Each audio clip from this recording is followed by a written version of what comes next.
Terima kasih Anda masih bersama kami di Redaksi Pagi Akhir Pekan. Nah, hari ini merupakan hari kita pertama puasa ya Aldi. Biasanya kalau puasa itu ada tarawih. Nah, di Kudus, Jawa Tengah ada Masjid Al-Aqsa di kawasan Makam Sunan Kudus yang ramai dipadati warga untuk menggelar sholat tarawih pertama. Nah, ini kalau bicara soal puasa pertama, tarawih pertama, pasti jadi momen yang spesial untuk kita semua. Betul. Dan lebih spesial lagi untuk mereka teman-teman kita yang baru saja menjadi mu'alaf, ya, seperti di Surabaya, Jawa Timur. Di awal Ramadan ini, Masjid Agung Nasional Al-Akbar diramaikan sejumlah warga non-muslim yang menjadi mu'alaf dan memeluk agama Islam.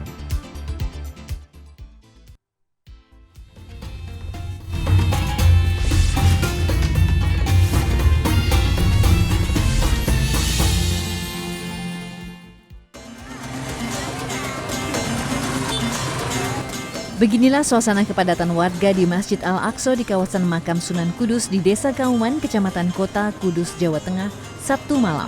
Tak hanya warga Kudus, jemaah yang mengikuti sholat tarawih di sini juga datang dari Jepara maupun Pati.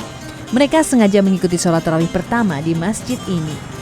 Ya, lebih tenang gitu. Dan lebih religius gitu. Oh, sengaja gitu? Iya, sengaja. Hari pertama sholat tarawih Ramadan tahun ini, umat muslim di Berau, Kalimantan Timur Sabtu malam memadati Masjid Agung Baitul Hikmah. Tingginya antusiasme warga dalam melaksanakan sholat tarawih membuat sebagian jemaah wanita terpaksa sholat di lorong dan halaman masjid. Warga mengaku senang karena diperbolehkan sholat berjamaah di masjid setelah 2 tahun sebelumnya hanya bisa melaksanakan sholat tarawih di rumah akibat pandemi COVID-19.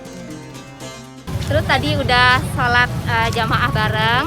Senang banget sih pastinya, dan udah emang dibela-belain juga sih mau Ramadan di sini awal buat bisa kumpul bareng sama keluarga dan juga teman. Terus udah gitu kita udah bisa ngumpul bareng-bareng di masjid tanpa ada jarak gitu. Pokoknya sudah senang banget deh. Memasuki Ramadan tahun 1443 Hijriah, Masjid Agung Nasional Al-Akbar Surabaya didatangi beberapa warga non-muslim yang menjadi mu'alaf dan memeluk agama Islam. 5 mu'alaf asal Surabaya dan Sidoarjo ini baru saja resmi memeluk agama Islam setelah mengucap kalimat syahadat. Seperti biasanya, ikrar syahadat di Masjid Al-Akbar ini dilakukan seusai sholat Jumat. 5 orang yang terdiri dari 2 pria dan 3 wanita ini menyatakan telah mantap dan ikhlas memeluk agama Islam dengan dibimbing Imam Besar Masjid Nasional Al-Akbar Surabaya, Kiai Haji Suja. Sebenarnya tidak hanya menjelang Ramadan saja. Jadi kalau di Masjid Nasional Al-Akbar Surabaya itu rata-rata setiap Jumat rata-rata setiap Jumat itu ada yang ikrar masuk ke sana. Kebetulan hari ini ada 5 orang. Oh iya. Para mu'alaf ini nantinya akan mengikuti pembinaan dan pengawasan secara terus-menerus.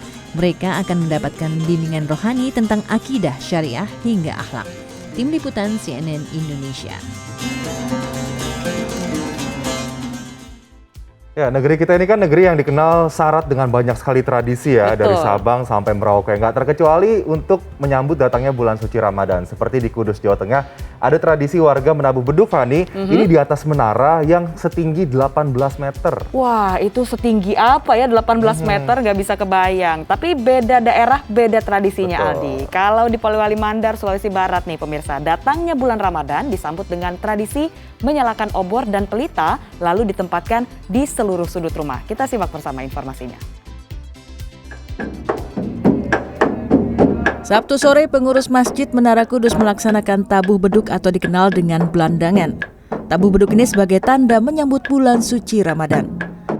Beduk yang berada di menara dengan ketinggian 18 meter itu ditabuh secara bergantian. Tradisi ini telah dilakukan secara turun-temurun dan menjadi salah satu momen yang ditunggu warga Kudus ketika memasuki bulan puasa. Memang tradisi Kudus memang kayak gini sih Mas. Memang gimana ya, memang kalau nggak ada gini memang nggak ada itu. Belandangan ini nabu beduk apabila besoknya sudah pasti 1 Ramadan. Kalau memang Di Polewali Mandar, Sulawesi Barat, warga menyambut datangnya bulan suci Ramadan 1443 Hijriah dengan menyalakan pelita atau obor yang oleh warga setempat dikenal dengan istilah Matunu Solong. Seperti yang dilakukan warga Kelurahan Batu Panga pada Sabtu petang. Satu persatu obor dibakar lalu ditempatkan di seluruh penjuru rumah. Usai melaksanakan tradisi Matunu Sulong, warga kemudian menggelar doa bersama.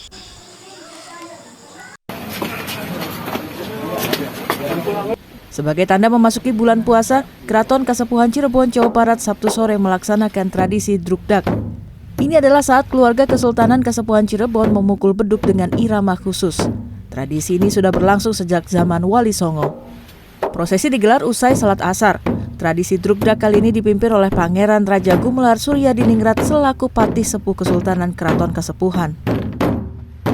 Maknanya intinya kami dari zaman Sunan Gunung Jati, intinya sebagai umat muslim harus menyambut datangnya bulan yang penuh berkah dan penuh ampunan, karena di antara bulan-bulan yang dari bulan 12 dari bulan-bulan yang ada itu ada antara 1000 bulan itu adalah bulan suci Ramadan yang penuh ampunan dan berkah.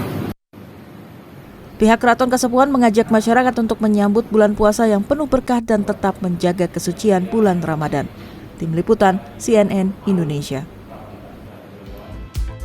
Oke, yang identik juga dengan bulan Ramadan adalah kurma, karena berbukalah dengan yang manis seperti sunnah Rasul juga ya. Banyak yang memilih kurma sebagai panganan untuk berbuka puasa. Tapi kurma yang identik dengan buah dari Timur Tengah yang wilayahnya bercuaca panas dan minim curah hujan ini, tapi ternyata juga dapat tumbuh dan berbuah lebat di cuaca dingin dengan intensitas curah hujan yang tinggi. Betul sekali. Seperti yang dapat dijumpai di kebun kurma Tanah Karo, tepatnya di Desa Kutambaru, Kecamatan Tiga Derket, Kabupaten Karo, Sumatera Utara.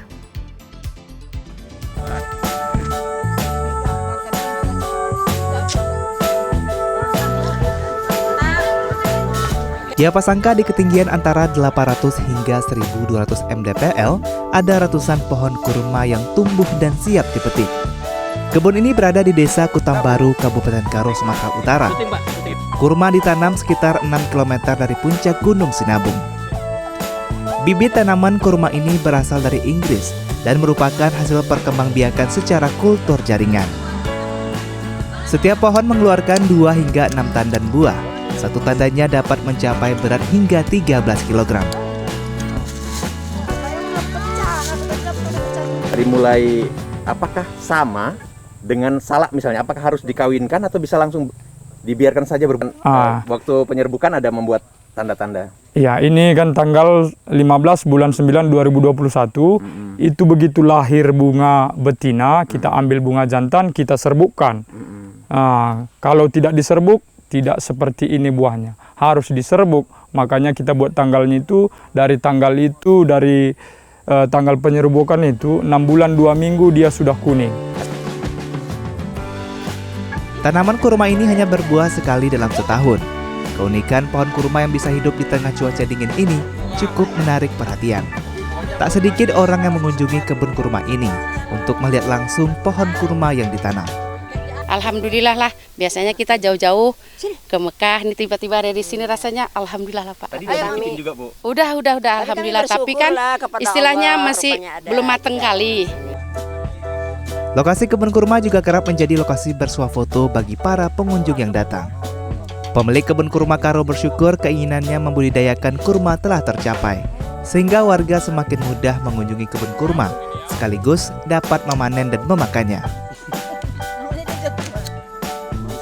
Saya tanamlah 200 pohon dia dan 35 jantan, 165 betina. Tahun ketiga sudah berbuah 13 pokok.